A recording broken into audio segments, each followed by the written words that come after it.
PEC 06. A PEC que promete acabar com um grande problema do policial militar aqui em São Paulo, não é? Para quem não sabe, PEC é uma proposta de emenda constitucional. E no caso nós estamos falando de uma proposta de emenda constitucional da Constituição do Estado de São Paulo. É uma Constituição estadual, não federal. E qual o objetivo dessa PEC número 6 de 2020? Essa PEC ela visa alterar para os policiais militares, objetivamente, o artigo 138 da Constituição Estadual, o qual, devido a algumas interpretações, algumas elasticidades interpretativas, vamos assim dizer, permite ainda interpretações que dão certas brechas que prejudicam sim o policial militar. Atualmente, se o policial militar ele for absolvido na justiça criminal, tanto no Tribunal de Justiça Militar quanto na Justiça Comum, por qualquer justificativa que não seja a discussão da autoria ou a materialidade, ele ainda pode ser demitido da Polícia Militar. Vou explicar melhor. Se o policial for absolvido porque a sentença penal diz que não foi você, não foi o policial militar que cometeu tal fato, essa decisão vincula a administração e a administração não pode mandar embora.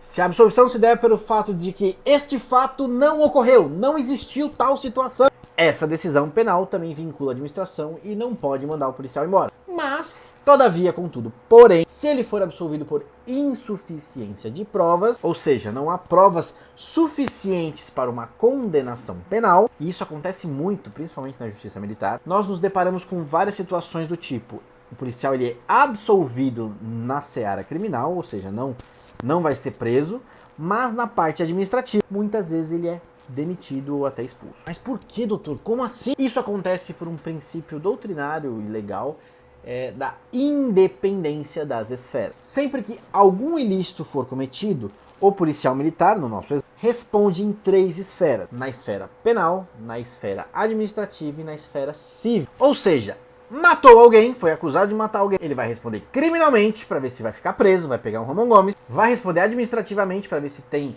condições de permanecer na instituição, na polícia militar, e pode responder civilmente, de repente pagando indenização para a família ou para o cara que ele quase tentou matar. Se matou, vai ficar para a família, evidentemente. O princípio que eu disse permite que essas 3 esferas analisem de uma forma separada e muitas vezes com decisões diferentes, só se vinculando à decisão penal, como eu já disse, se for absolvido o policial militar por inexistência de fato ou negativa de autoria. Como eu disse, agora para finalizar a explicação, a PEC 06 de São Paulo visa proibir a demissão ou expulsão do policial se ele for inocentado na esfera criminal por qualquer motivo que seja.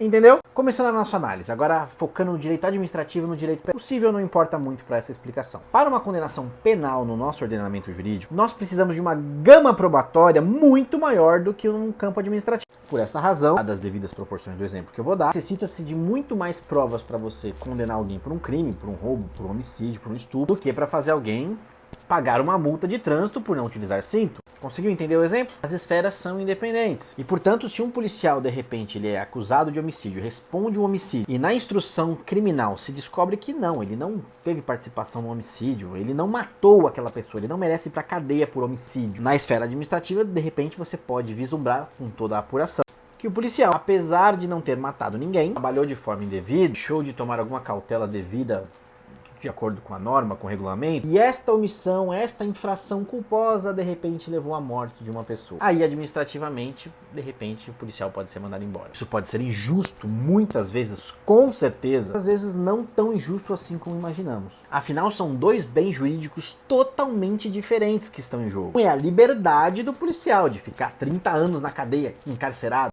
Do outro lado, é um requisito se ele tem condições ou não de permanecer na instituição, se ele vai ser demitido ou não. Ah, doutor, tá falando mal da PEC. Olha só, meu Deus, que absurdo. A Correge não sai desse doutorzinho. Não, pessoal, não tire palavras da minha boca. A PEC é muito bem-vinda. Ela é muito bem-vinda e tem uma intenção muito boa.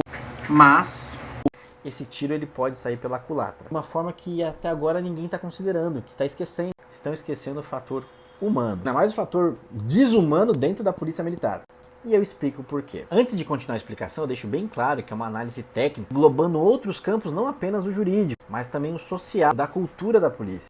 Juridicamente, sim, eu acho a PEC 06 uma excelente oportunidade para melhorar a vida do policial militar, para ter mais justiça. Mas o papel é frio e o ser humano às vezes mais ainda. E nem tudo se resolve no papel. Tem situações que obscuramente saem da visão do campo jurídico. E é isso que eu quero abrir os olhos para você, policial militar, das coisas que podem vir a dar errado nesta PEC. Em 2019 entrou em vigor a Lei 13.967, que é uma lei que proibiu os policiais militares de enfrentarem cadeias disciplinares, por qualquer motivo que seja, tanto em permanência ou detenção, ou como aquele recolhimento disciplinar de 5 dias que era previsto no regulamento disciplinar.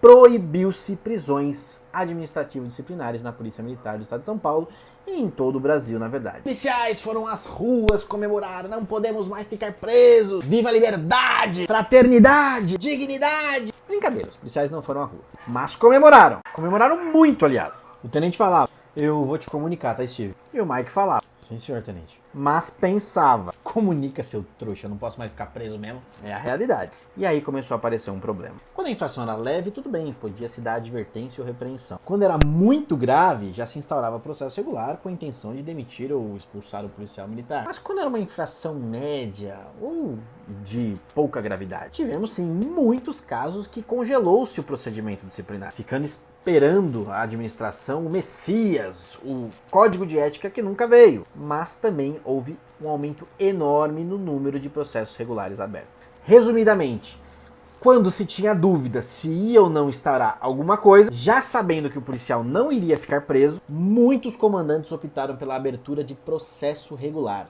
E muitas injustiças foram feitas. Quem milita nessa área, na advocacia, sabe que muitos policiais militares foram mandados embora por infrações bestas. E caberia lá 2, 3 dias de permanência no máximo. Mas a fim de não ver aquela infração aos olhos do comandante ficar impune, optou-se por abrir processo regular e mandar o policial militar embora. Isso é um fato. Diminuiu-se muito a exigência para mandar o policial militar embora. Tá bom, doutor, mas o que isso tem a ver com a PEC 06?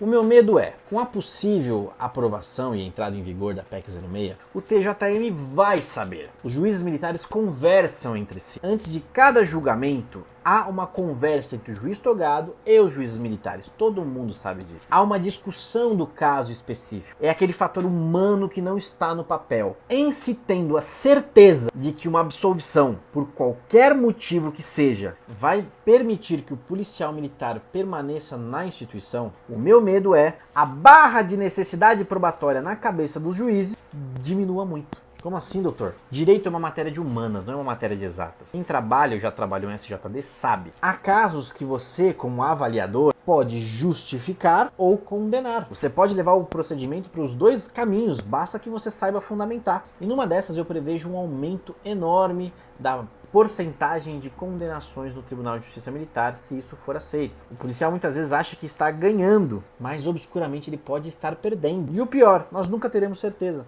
Porque num universo paralelo, onde a PEC é aprovada, nesse exato momento o universo se divide em dois. De um lado nós temos o futuro alternativo onde a PEC não existe e o policial é absolvido por inexistência de provas, por exemplo, e está livre de uma acusação criminal. Está livre do cárcere. Administrativamente ele pode ou não ser demitido, muitas vezes pode até não ser, mas no nosso exemplo ele é demitido. Ou seja, no nosso exemplo, neste futuro alternativo, ele escapou da cadeia, mas foi mandado embora. Criminal absolvido, administrativo condenado. Mas tem um outro futuro alternativo onde a PEC existe e foi aprovada. E o que seria uma absolvição criminal por inexistência de provas, conscientemente ou mesmo inconscientemente, provável que seja bem consciente, o que seria uma absolvição se torna uma condenação criminal justamente para não deixar administrativamente o policial ficar impune. Aí nós teríamos uma condenação criminal e uma certeza de uma condenação administrativa. No futuro alternativo nós tivemos a absolvição criminal